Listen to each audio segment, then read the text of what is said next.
वो खुद चाहता है कि जेल में रहे। गवर्नमेंट के वुज़रा जब प्रेस कॉन्फ्रेंस करते हैं तो कहते हैं जी वो मिन्नतें तरले कर रहा है कि हम मुझे बाहर निकालो। ताज़ा करें इस निज़ाम का कि जिसमें justice Faisal Vawda, justice Khawaja Asif, justice Talal Bukhti साहब एक दिन पहले ही फैसला सुना देते हैं। इनके पास सिवाय तसल्ली देने के और कुछ नहीं है। और कुछ नहीं, वो तसल्ली भी पूछ के देंगे कि सर जी हम दे दें कि नहीं दें, बता दें तसल्ली भी कितनी देनी है।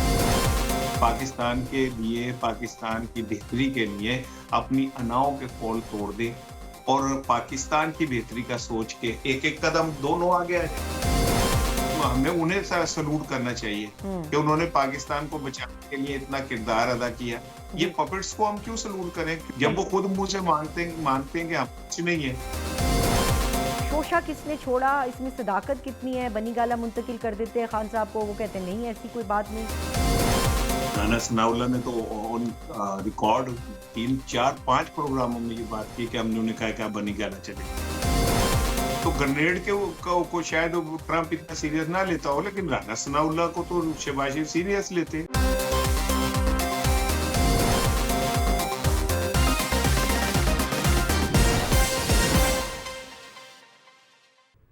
अस्सलाम वालेकुम जी, अब तक पॉडकास्ट के साथ मैं हूँ राशिदा सियाल। आज के पॉडकास्ट में हम बात करेंगे 190 मिलियन पाउंड केस का फ़ैसला एक मरतबा फिर मुलतवी कर दिया गया है और इससे कबल भी 3 से 4 दफ़ा ऐसा हो चुका है कि इस केस के फ़ैसले में ताख़ीर हुई है। पाकिस्तान तहरीक इंसाफ का मौक़िफ़ ये है कि ये ब्लैक मेलिंग के लिए किया जा रहा है और दूसरी जानिब हुकूमत जो है वो भी इसको लेकर पोलिटिसाइज़ कर रही है। तो देखते हैं कि क्या वाकई इस हवाले से ये ब्लैक मेलिंग की कोई टैक्टिक्स है या क्या वजह है कि बार बार ये फैसला जो है वो मुलतवी हो जाता है, ताख़ीर का शिकार हो जाता है। और दूसरी जानिब जो मुज़ाकरात हो रहे हैं पाकिस्तान तहरीक इंसाफ और हुकूमत के दरमियान, वो किस तरीके से आगे बढ़ेंगे और अब तक उनमें पेशरफ्त क्या हुई है, इस पर बात करने के लिए हमारे साथ मौजूद हैं जनाब इसार राना साहब, जो कि सीनियर जर्नलिस्ट हैं, तज्ज़ियाकार हैं, कॉलम निगार हैं और गहरी नज़र रखते हैं सियासी मामलात के हवाले से। अस्सलाम वालेकुम इसार राना साहब। जी, वालेकुम अस्सलाम। Sir welcome. और जैसे कि मैंने अपने इंट्रो में कहा कि 190 मिलियन पाउंड, तो स्टार्ट यहीं से करते हैं। ये क्या मजाक है, क्या है कि तीसरी की चौथी दफ़ा ऐसा हो रहा है कि सब कुछ तैयार होता है और फिर उसके बाद केस का फैसला नहीं आता, एक नई तारीख आ जाती है, वजह क्या है इसमें? आपने जो लफ्ज इस्तेमाल किया ना मजाक, तो ये सबसे बेहतरीन लफ्ज इस्तेमाल किया, यही मजाक ही तो है। 1947 से अब तक हमारे साथ सिर्फ एक काम हो रहा है और वो हो रहा था मजाक। हम हमारे साथ कभी नवाज शरीफ के साथ ये मजाक देखने को मिलता है, कभी जुल्फकार अली भुट्टो के साथ मिलता है, कभी बीबी शहीद के साथ मिलता है, कभी इमरान खान के साथ मिलता है। ये मजाक ही हो रहा है और कुछ नहीं हो रहा है। यानी आप अंदाजा करें इससे बड़ा कोई मजाक होगा कि एक शख्स इसलिए मुजरिम है कि उसने बाहर से पैसे जो यहाँ आए उसके एक यूनिवर्सिटी बना दी, ना उसमें 1 रुपया उसने अपने पे खर्चा, ना अपनी बीवी पे खर्चा, ना अपने बच्चों पे खर्चा, वो मुजरिम है। और जिनके का वो फ्लैट बिका और जिस शख्स ने मलक रियाज ने वो खरीदा, वो उनमें किसी कोई जिम्मेदार नहीं है। सही कह रहे ना हैं। मलक रियाज का टैक्स है, ना उनसे कोई बयान रिकॉर्ड हुआ, ना नवाज शरीफ के बेटों से पूछा गया कि ये फ्लैट आपने बेच के जो पैसे दिए ये कैसे आए। इससे बड़ा और क्या मजाक हो सकता है इस निजाम के साथ, ये सदलिया के साथ। और हो रहा है और लोग इतने एतमाद से ये मजाक कर रहे हैं कि हमें देख के शर्म महसूस होती है कि यार हम ही कहीं गलत तो नहीं है, ये लोग जो कर रहे हैं यही ठीक कर रहे हैं, फिर ये हमें जो मजाक लग रहा है ये वाकई कोई बड़ी संजीदा सी बात है। आप इससे अंदाजा करें इस मजाक का कि जस्टिस फैसल वाउडा साहब ने तो ये कल ही क्या बता दिया था कि इसमें सजा होगी। जी, वो सजा भी बताते जस्टिस हैं कि 14 साल की होगी, फैसल वो वाउडा, पहले से ही ये सब कुछ अनाउंस कर देते हैं। हाँ जी, तो अंदाजा करें इस निजाम का कि जिसमें justice Faisal Vawda, justice Khawaja Asif, justice Talal Bukhti साहब एक दिन पहले ही फैसला सुना देते हैं कि जी सजा होगी। उन्हें कैसे पता है कि सजा होगी? ये कौन सा तरीका है, कौन सा निजाम है, कौन सा सिस्टम है जिसमें इन लोगों को पहले से पता है कि सजा होगी? सही। वावडा को कैसे पता चल जाता है कि पीटीआई जो है वो इंतखाबात का हिस्सा नहीं होगी? वावडा कैसे पहले ऐलान कर देता है कि इसे वो निशान नहीं मिलेगा? वावडा कैसे पहले कह देता है कि इमरान खान जेल जाएगा? ये कौन सा निजाम है अच्छा, वैसे जिसमें ये जो आपने कहा है ना कि गवर्नमेंट, कैसे कह देता है, चलें बताएं ये कैसे कह देता है, वो हमें भी पता चले, हमारे देखने वालों को भी पता चले कि आखिर क्या ऐसे उनके पास ये है कि उनको हर इन्फॉर्मेशन पहले होती है। देखिए पाकिस्तान की हिस्ट्री में ये भी एक नादिर मिसाल है। एक शख्स सेनेट का इंतखाब आजाद लड़ा और कामयाब हो गया। और पीपल्स पार्टी ने भी उसे वोट दिया और नून लीग ने भी वोट दिया, और देने के बाद उन्होंने कहा हमारा बंदा नहीं है। तो फिर कितना बंदा है? मैं अल्लाह का दसो जी बंदा किदा है, बंदा जन्नत है सारी अल्लाह दा बंदा है किदा है। बंदा है जी हाँ, कितना बंदा है हाँ जेड़ा जेड़ा सारे सिस्टम ते हावी है। कभी वो फौजी बूट लेके टेबल पे रख देता है, एग्जैक्टली कभी वो कल की जो प्रेस कॉन्फ्रेंस है वो शहबाज शरीफ के लिए चार्जशीट है।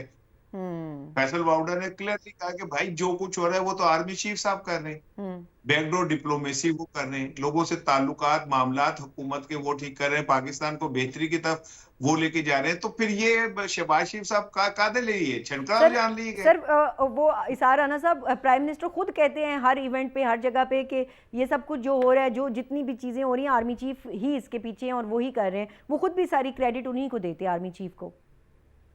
तो बस, तो फिर अगर ये बात है और आर्मी चीफ साहब की वजह से हो रहा है तो हमें उन्हें सलूट करना चाहिए कि उन्होंने पाकिस्तान को बचाने के लिए इतना किरदार अदा किया। ये जी पपेट्स को हम क्यों सलूट करें, क्यों हम माने कि ये कुछ है, जब सही वो खुद मुंह से मानते हैं कि हम कुछ नहीं है। वो एक शख्स की लड़ाई हो गई है दूसरे शख्स से, तो उसने कहा कि मुझे पता है तू जिसकी उंगलियों पे खेलता है। उसने कहा देख घर तक ना पहुंच, मैं तेरी उंगली के लिए कुछ नहीं कह रहा, ठीक है ना। तो हमें भी पता है किसकी उंगलियों पे खेल रहे हो, तो इसमें फिर तुम कादे फन्ने खापड़ी बन फिरते हो, ठीक। तुझे अच्छा हमें वो बड़का मारते। वापस आते हैं ये इस केस को बाद में डिस्कस करूंगी। पहले मैं अदालती रवैये को बात करना चाहती हूँ। ये जो अदालत का रवैया है, अब जज साहब कहते हैं कि जी 11 बजे का टाइम था या 10:30 का टाइम था, वो लोग आए नहीं, इमरान खान साहब नहीं आए, बुशरा बीबी नहीं आई। पीटीआई वाले कहते हैं जी हम तो 11 बजे से वहाँ मौजूद थे, जज साहब खुद ही गोलमोल करके चले गए। What is this? ये क्या है? ये क्यों किया जा रहा है इस तरह? 10 बजे फैसला होना था और 9:30 बजे जज साहब आके बैठ गए थे, ठीक है ना। इतनी क्या उजलत थी कि भाई आप 9:30 बजे आके बैठ गए थे, 10 बजे फैसला होना था। और फिर आप बार बार, मतलब इस एक और मजाक, आपने लफ्ज मजाक मुझे बहुत अच्छा दे दिया। एक और मजाक, वहां जाके ऐलान वो बार बार अर्दली वो शोर मचाता था कि जी वो हाजिर हो बुशरा बीबी और इमरान खान। तो तानू नहीं पता वो इमरान खान जेल नीचे गए, वो कितों हाजिर होएगा। हाँ हाँ तो बुशरा बीबी हाजिर नहीं हो रही थी तो क्यों नहीं जमानत कैंसिल की आपने, जमानत कैंसिल कर देते। जी it's all you know, it's it's a joke. Like जी। अच्छा सर, ये जो इसको मशरूत किया जाता है मुज़ाकरात के साथ, इस फैसले को कितना दुरुस्त है? क्या वाकई इसकी कोई जो इस वक्त नेगोशिएशंस चल रही हैं उसके साथ इसका कोई लिंक है? इस वजह से ये ताख़ीर का शिकार हो रहा है? आइदा फिर आज मैं आपके लफ्ज को, तीसरे को, मजाक को फिर इस्तेमाल करूंगा। इससे बड़ा और क्या मजाक होगा कि पाकिस्तान की अदालतें क्या सियासी जमातों के मुज़ाकरात के साथ मशरूत हैं? क्या पाकिस्तान का निज़ाम इंसाफ जो है वो नून लीग पीटीआई के साथ मुज़ाकरात के बाद अपने अमल पे आता है? काबिल शर्म नहीं ये बात, ये बिल्कुल कि है। हमारी अदालतें ये इंतजार, एक जुमला सुन लीजिए कि हमारी अदालतें ये इंतजार करें कि जी इनके मुज़ाकरात हो रहे हैं लिहाजा भी फैसला नहीं देना। वो मजाक है क्या? मतलब हमारी जो इंसाफ है वो इन लोगों का मरहूने मिन्नत है कि ये फैसला करेंगे तो फिर फैसला होगा। हमारे जजेसों के लिए इससे ज्यादा शर्मनाक बात कोई हो सकती है कि वो ये कहते हैं कि जी हमसे तो बंदा रिहा नहीं हो रहा, तो आप ऐसा करें कि आप प्रेस कॉन्फ्रेंस कर लें। मजा, ये निजाम है, ये निजाम इंसाफ है, ये एक आजाद मुमलिकत में हम रह रहे हैं। ये क्या है ये सारा कुछ? कि हमारी अदालतें जो हैं वो अदालतें हैं, ये मजिस्ट्रेट हैं, क्लर्क हैं जो मरहूने मिन्नत है सियासी जमातों की। ठीक, बिल्कुल ठीक। अच्छा इसार राना साहब, अब इस केस के हवाले से थोड़ी सी बात जो आपने अपने स्टार्ट में कही थी वही मैं दोबारा उस पर थोड़ा सा चाहूँगी कि डिटेल्ड आपका कमेंट आए। ये जो केस है 190 मिलियन पाउंड का, इसमें मलिक रियाज साहब जो कि पाकिस्तान के बहुत बड़े प्रॉपर्टी टाइकून है, उनका नाम भी है, वहाँ क्यों पर जलते हैं सबके? उनको तो शामिल तफ्तीश नहीं किया गया है, तो क्या वजह है इसकी? देखिए जी, पंजाबी में कहते हैं डाडे दा सत्ता भी दा 100 होता है, ठीक है, वो डाटे हैं। इस सिस्टम में कौन है जो मलिक रियाज की गंगा से स्नान नहीं कर चुका? कौन है जिसने प्रसाद नहीं लिया मलिक रियाज के मंदिर से, सहाफियों से लेके और सियासतदानों तक? बिल्कुल। तो जजों ने आपको वो एक उन्होंने कहा था मलिक रियाज ने कि मैं चाहूं तो मैं तो पूरा सेनेट खरीद सकता हूं, मेरे पास इतने पैसे। तो उनको किसी ने क्या पूछना है, या उनकी तब किसी की क्या आंख उठा के देखनी है? वो तो फंडा जिस गरीब के गले में फिट है उसी के गले में फिट कर देते। अदरवाइज बुलाए मलक रियाज को, बुलाए नवाज शरीफ के बेटे को, जिसका ये फ्लैट के पैसे हैं। फिर तीसरी बात ये कि बुलाए ना जुडिशरी को, पैसे तो क्या नाम है सुप्रीम कोर्ट के पास है, तो उस दौर के जजों को बुलाए ना कि आपने किस कानून के तहत ये पैसे अपने पास रखे थे भाई, सही, आप कैसे रखने वाले हैं, बुलाए ना सबको। कल इमरान खान इस में आपको बुरा लगता है इसलिए कि इमरान खान आपको चैन से नहीं बैठने दे रहा। इमरान खान ने आपके असल चेहरे बेनकाब कर दिए। इमरान खान ने आपको पूरे पाकिस्तान को जो आप पिछले 50 साल से बेवकूफ बना रहे थे वो एक्सपोज करके रख दिए, आपकी असल शक्ल दिखा दी है, इसलिए इमरान खान को आप सजा देंगे। और मेरी एक बात याद रखिएगा राजनाथ, ये 200 साल 500 साल 10,000 साल सजा देते इमरान खान को, उसका कुछ नहीं बिगड़ता है। जितनी सजा देंगे वो उतना पॉपुलर, जितना ये उसको साथ ऐसा करेंगे वो उतना हीरो बनेगा। आपने इद्दत में भी देख लिया आप शर्मिंदा हुए, आपने तोशा खाने में भी देख लिया आप शर्मिंदा हुए, इसमें भी शर्मिंदा हो जाएंगे। कर ले, वो तो कह रहे दे दे सजा, वो तो ज़हनी तौर पे तैयार है, दे उसे सजा, दे के जो आपने पटारी में से सांप निकालना निकाल ले, क्या फर्क पड़ जाएगा उससे। रेडी वाले से पूछ लें आप जाके, वो इन अदालतों पे कितना यकीन रखता है, इन सजाओं पे कितना यकीन रखता है, और आपकी क्रेडिबिलिटी पे कितना यकीन रखता है, और इमरान खान की क्रेडिबिलिटी पे कितना यकीन रखता है, आपको समझ आ जाएगी। ये बात आपकी दुरुस्त है कि हमारी जो जुडिशरी है उसकी क्रेडिबिलिटी के ऊपर एक बहुत बड़ा क्वेश्चन मार्क है। और पिछले कुछ सालों में हम देखते हैं कि ना सिर्फ जुडिशरी बल्कि तमाम जो इदारे हैं, चाहे वो सिविलियन हैं या चाहे वो इस्टेब्लिशमेंट के इदारे हैं, उनकी क्रेडिबिलिटी के ऊपर क्वेश्चन मार्क्स उठते हैं और सवालात लोग उठाते हैं। इस फैक्ट को हम डिनाई नहीं कर सकते। अच्छा, 17 जनवरी की अब जो तारीख आई है उस पर फैसला आ जाएगा या फिर एक मरतबा फिर अगली कोई नई तारीख आ जाएगी? देखिए 17 जनवरी का मतलब ये है कि अब फिर हुकूमत ने कुछ टाइम लिया है और बार्गेन होगी, कोई ना कोई जो तोड़। तो लेकिन मैं आपको बता रहा हूँ कि इमरान खान चाहता है कि उसे सजा हो। अच्छा, इमरान खान चाहता है कि इस केस में सजा हो, ठीक है ना, क्योंकि इससे उसकी क्रेडिबिलिटी और बढ़ेगी, आम आदमी में उससे मोहब्बत और बढ़ेगी। आपने तो उसका फैसला दिया था ना इद्दत का, तो लोगों ने उससे मोहब्बत की थी, उसके मुखालिफ उसके साथ खड़े होके। अब भी ऐसे ही होगा। आप उसके, एक बात राजदा याद रखिएगा, मेरा ये यकीन है कि अल्लाह के फैसले अटल होते हैं, और मुझे ऐसा लगता है कि अल्लाह ने इमरान खान के नसीब में इज्जत लिख दी है, और मुझे ऐसा लगता है कि इमरान खान से जो भी टकराएगा ना उसको इज्जत नहीं मिलेगी। और आप देख लें पिछले 4 साल में जो हो रहा है, आपने क्या नहीं किया इमरान खान के खिलाफ, 200 मुकदमात बना दिए, उसके निजी मामलात को छेड़ा, उसकी एहलिया के हवाले से आपने बहुत कुछ किया, आप उसके साबिक शौहर से क्या क्या बकवाते रहे, ठीक है, वो उसके गिर्द उसकी बहनों को जेल में डाल दिया, उसके भांजे को सजा हो गई, वो अंदर है, ठीक है, उसके इर्द गिर्द जितने लोग हैं उन्हें उठा के आपने फेंक दिया। तो क्या पीटीआई खत्म हो गई, या पीटीआई का मोराल गिर गया, या पीटीआई की पॉपुलैरिटी खत्म हो गई, या इमरान खान अवाम की नजर में विलन बन गया? He become a hero again and again and again. Right. अच्छा, आपने बारगेन का जिक्र किया, बारगेन किन पॉइंट्स पे किया जा रहा है? क्या what government wants and what PTI wants, bargaining के लिए कुछ नुकात तो होंगे ना, वो नुकात क्या हैं? देखें, पीटीआई जो है ना वो तो बिल्कुल क्लियर है, वो कहते हैं जी आप एक जुडिशियल कमीशन बनाएं जिसमें आप 26 नवंबर और क्या कहते हैं दोनों के हवाले से एक जुडिशरी जो है तहकीकात करे, and it's a good proposal. एक दफा दूध का दूध पानी का पानी हो जाए। अगर वो जुडिशरी कमीशन कहते हैं कि इन्होंने जिम्मेदार हैं 9 मई का, तो उन्हें सजा दे, कोई दुनिया की ताकत नहीं बोल सकेगी।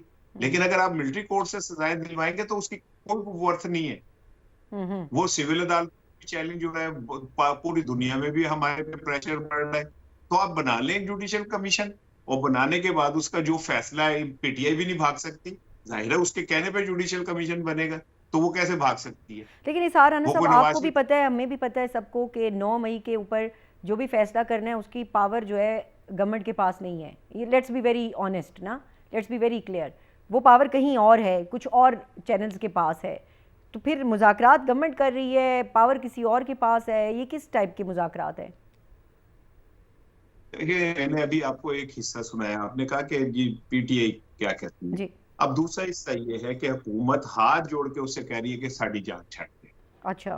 ठीक है, हाँ, वो कहते हैं हमारी जान छोड़ दे, हम तुम बनी गाला चले जाओ, झींगा लाला चले जाओ, कहीं चले जाओ, हम्म। साड़ी जान छाड़। हम्म।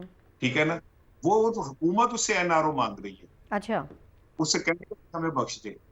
तू जेल में बैठ के तेरा एक ट्वीट से पूरा सिस्टम हिल के रह जाता है, वो इतना ताकतवर है। हम्म। एक ट्वीट करता है, ठीक है, सुबह से शाम तक गुजरा जो है ना, जैसे डॉक्टर कहते हैं ना सुबह दोपहर शाम दवाई खानी है, हम्म। सुबह से शाम तक गुजरा प्रेस कॉन्फ्रेंस करे जा रहे होते हैं उस पे। वो हम्म। एक जुमला कहता है ना, ते पत्ते खड़क जाते थे, खड़क सिंह के खड़कने से खड़कती हैं खिड़कियां, खिड़कियों के खड़कने से खड़कता है खड़क सिंह। हाँ। वो एक खड़क जाते थे सारे। हाँ। ठीक है ना, तो वो यू एक थिंक जुमला कि कह देता है। गवर्नमेंट जो है वो खौफजदा है जेल में बैठे इमरान खान से?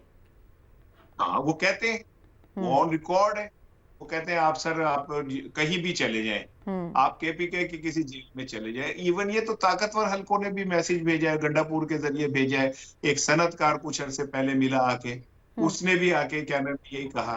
वो नहीं अड़ा वो। आप दुनिया की अनोखी मिसाल सुन लें कि एक प्राइम मिनिस्टर को निकाला तो उसने कहा मुझे क्यों निकाला।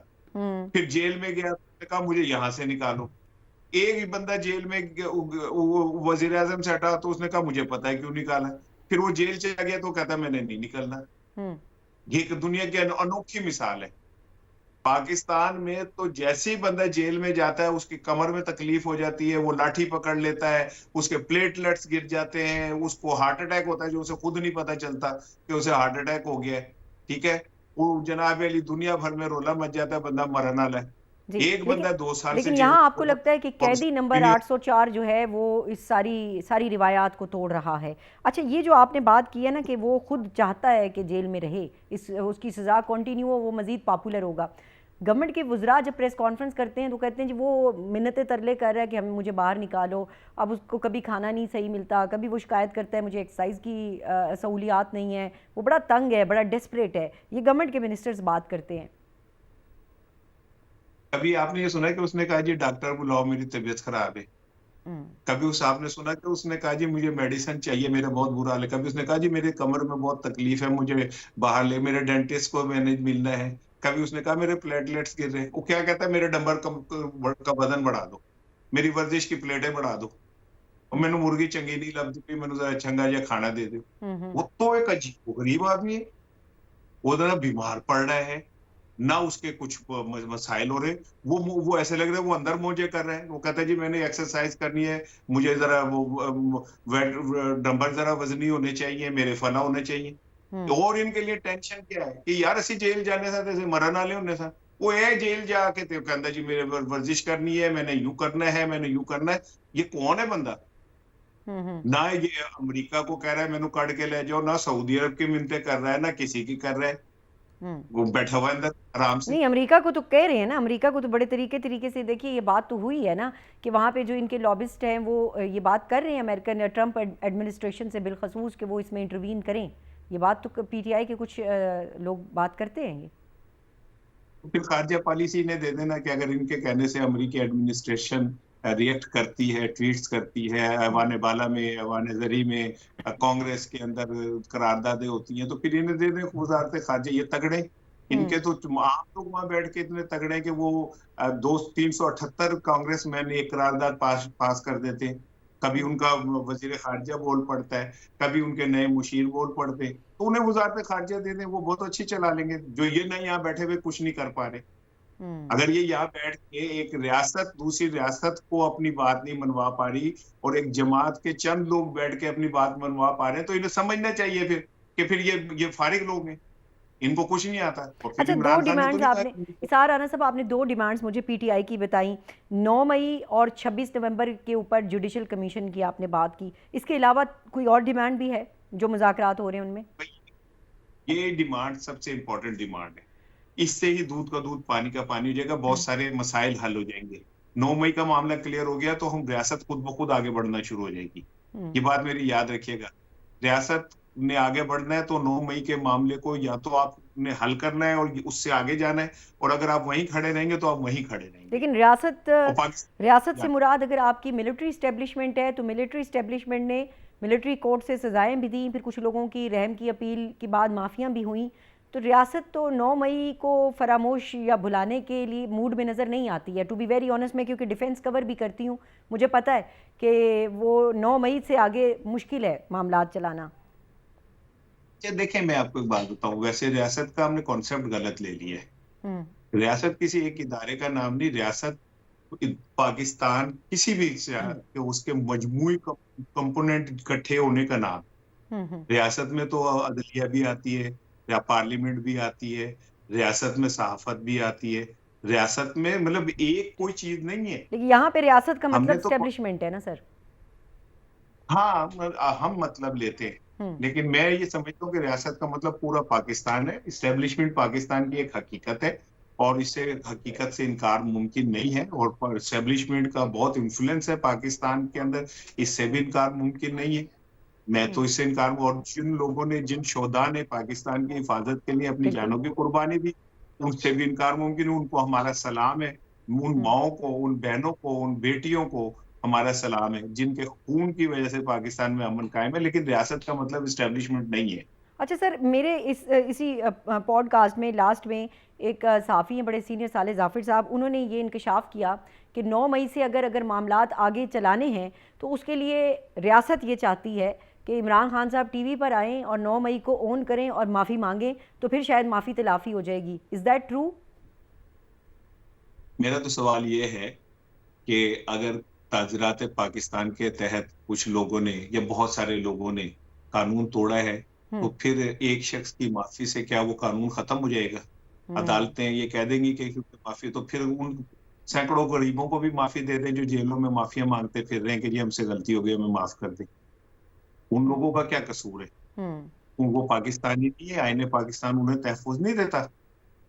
और अगर एक शख्स की माफी से सब लोगों को माफी मिल जाएगी तो एनआरओ और किसको कहते हैं? और एनआरओ का मतलब क्या होता है? अच्छा, तो हमको ताकतवर एनआरओ देते रहेंगे, बस हर बार 5-10 साल बाद एनआरओ देती रहेगी इस्टेब्लिशमेंट ताकतवरों को, तो ये मुल्क कैसे आगे चलेगा? कैसे आगे चलेगा कि हम लोगों को बिल्कुल बिल्कुल बड़ा अहम सवाल है। अच्छा सर, ये 2 डिमांड्स तो पीटीआई की आ गई, गवर्नमेंट के पास क्या है ऑफर करने के लिए, क्या है, और गवर्नमेंट चाहती क्या है? ये जो मुज़ाकरात हो रहे हैं उसमें उनकी डिमांड क्या है?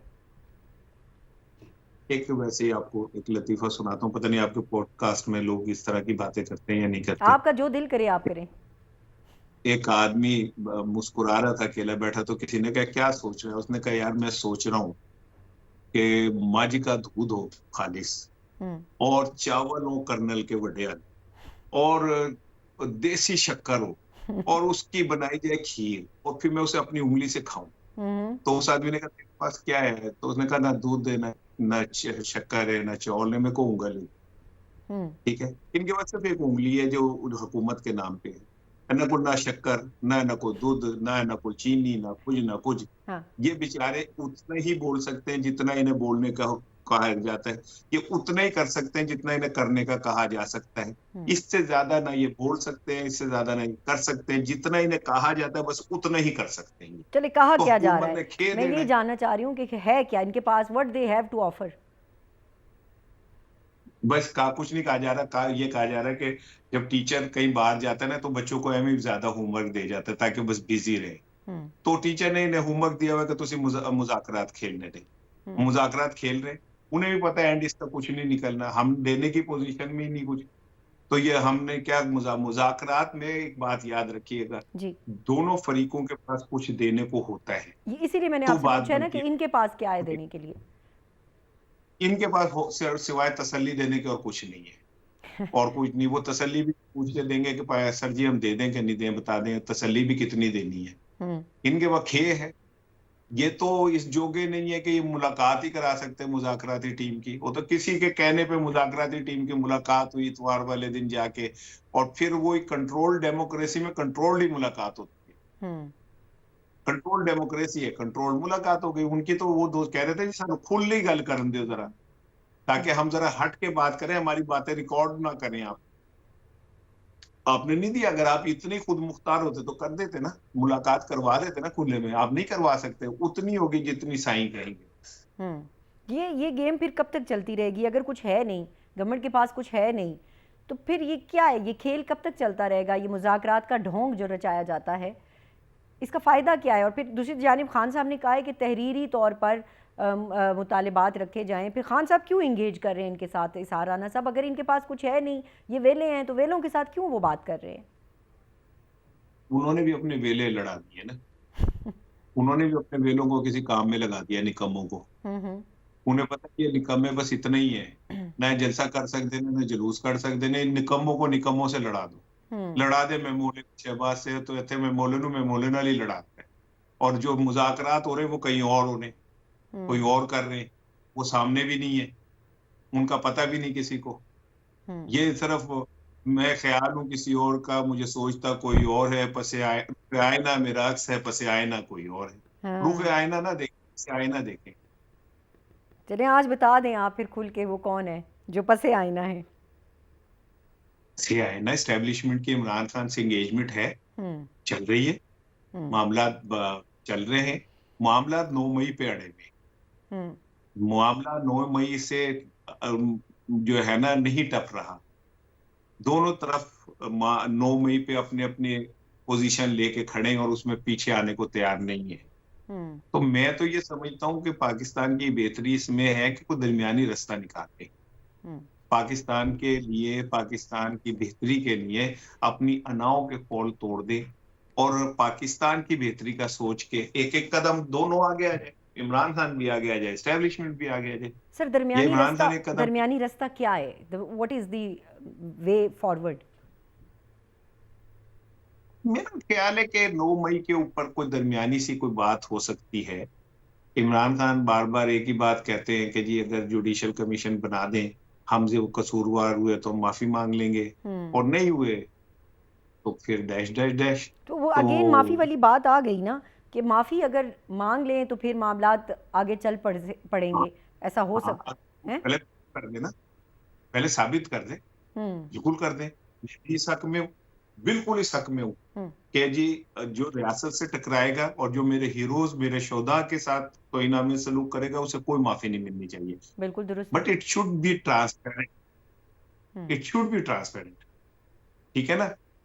और मैं तो कह रहा हूँ कि वो कमीशन की लाइव कवरेज दिखाई जाए आम आदमी को, उसमें दूध का दूध, पानी का पानी किया जाए, सामने आए सब कुछ, कौन क्या कैसे हुआ, ताकि इमरान खान का चेहरा भी बेनकाब हो जाए और उन चेहरों को भी बेनकाब कर दिया जाए जो जिनके चेहरे नजर नहीं आ रहे।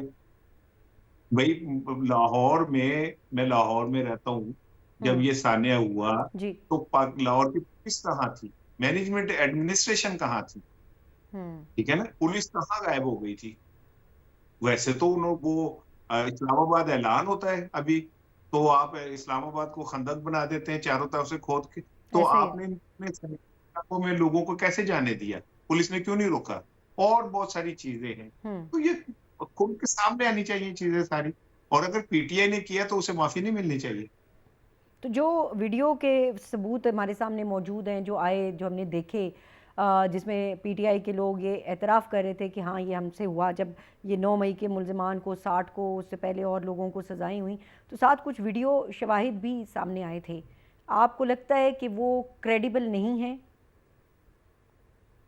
नहीं, वो क्रेडिबल है, लेकिन कुछ और क्रेडिबल वीडियोस भी जो है ना, वो उनका भी तो मुतालबा होता है ना कि जैसे सीसीटीवी के वीडियो सामने आनी चाहिए जी, और इस तरह की चीज सामने आनी चाहिए, वो भी आनी चाहिए। ये वो 8-10 बंदे जिन्होंने इमरान खान पे हमला किया था, वो कहाँ चला गया जिसने कहा था कि जी वो अजान हो रही थी तो मेरे अंदर का इस्लाम जाग गया था, और फिर आ गया था, आके उसने बयान भी दे दिया था फौरी तौर पे।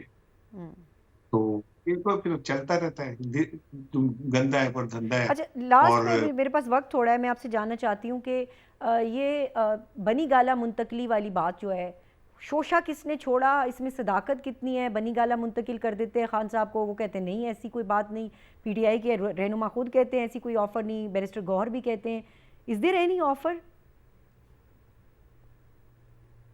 राना सनाउल्लाह ने तो ऑन रिकॉर्ड 3, 4, 5 प्रोग्रामों में ये बात की कि हमने उन्हें कहा कि आप बनी गाला चलेंगे। और राना सनाउल्लाह कौन है? वजीर आजम के मुशीर हैं। ये ऐसे ही है जैसे वो रिचर्ड गरनेड के एक ट्वीट के ऊपर रोला पड़ जाता है ना, क्योंकि वो मुशीर है। जी जी। तो ये भी तो मुशीर है। तो रिचर्ड गरनेड के अगर क्या नाम है ट्वीट से रोला पड़ता है, खड़क जाते हैं सारे लोग, तो राना सनाउल्लाह साहब को तो मैं बहुत सीरियस लेता हूँ, बिकॉज ग्रेनेड का चाहे इतना असर ना हो उन पे, आप ग्रेनेड पे वो मुस्कुरा रही होंगी, मैं उसे ग्रेनेड कहता हूँ जो चल गया इनके ऊपर। अच्छा। ठीक है ना? तो हाँ, तो ग्रेनेड के को शायद ट्रंप इतना सीरियस ना लेता हो, लेकिन राना सनाउल्लाह को तो शहबाज शरीफ सीरियस लेते हैं। तो वो सर उनका बैरिस्टर गौहर क्यों रिजेक्ट करते हैं इस ऑफर, क्यों डिनाई करते हैं? वो कहते हैं ऐसी कोई ऑफर की ही नहीं गई। बैरिस्टर गौहर क्यों डिनाई करते हैं, उसकी एक रीजन ये है कि वो ये समझते हैं कि उससे उनकी मुज़ाकराती पोजीशन कमजोर हो जाती है, राइट। इसलिए वो डिनाई करते हैं। लेकिन मैं तो ये कह रहा हूँ कि ये मैं कोई वो नहीं कह रहा कि कोई जराए के हवाले से बात कर रहा हूँ। आप माशाल्लाह इतने अरसे से आप सीजन जर्नलिस्ट हैं और शानदार एंकर हैं, तो आपको पता होगा राना सनाउल्लाह ने कोई एक चैनल पे बैठ के कहा कि हमने उन्हें कहा कि आप बनी गाना चैनल। तो ये तो बड़ी अच्छी ऑफर है इसार राना साहब। इमरान खान साहब क्यों नहीं इसको एक्सेप्ट करते? बनी गाला में रह के अपनी वो बाकी की सजा पूरी कर सकते हैं। देखे, एक शख्स था जो कहता था कि जी भाड़ में जाए सारे और मुझे सबसे पहले निकाल, और वो चला गया सबको छोड़ के। एक शख्स है जो कहता है कि सबको पहले निकाल दो फिर मैं निकलूंगा। राइट। फर्क तो रखनी चाहिए। मैं को उसका तर्जुमान तो नहीं हूं, मैं तो पिछले 40-50 साल से ये सहाफत और इसको देख रहा हूँ। तो मैंने तो कभी ऐसे नहीं देखा कि किसी लीडर ने कहा कि जी पहले बंदे निकालें सारे मेरे फिर मैं निकलूंगा। मैंने तो ये देखा कि नवाज शरीफ साहब सब लोगों को जेल में छोड़ के बाहर बाहर चले गए थे। वो कह रहा है मैंने नहीं बिल्कुल जाना। दुरुस्त है। ठीक है जी, बहुत बहुत शुक्रिया। क्यों जाए, वो तो जहां पे भी जाएगा। Sir thank you very much Isar Rana साहब, बहुत अच्छी नशिस्त रही आपके साथ, बहुत अच्छी गुफ्तगू हुई, बड़े कैजुअल माहौल में हुई और आपने बड़ी अच्छी इन्फॉर्मेशन भी दी। बहुत बहुत शुक्रिया आपका। इसके साथ ही अल्लाह निगहबान।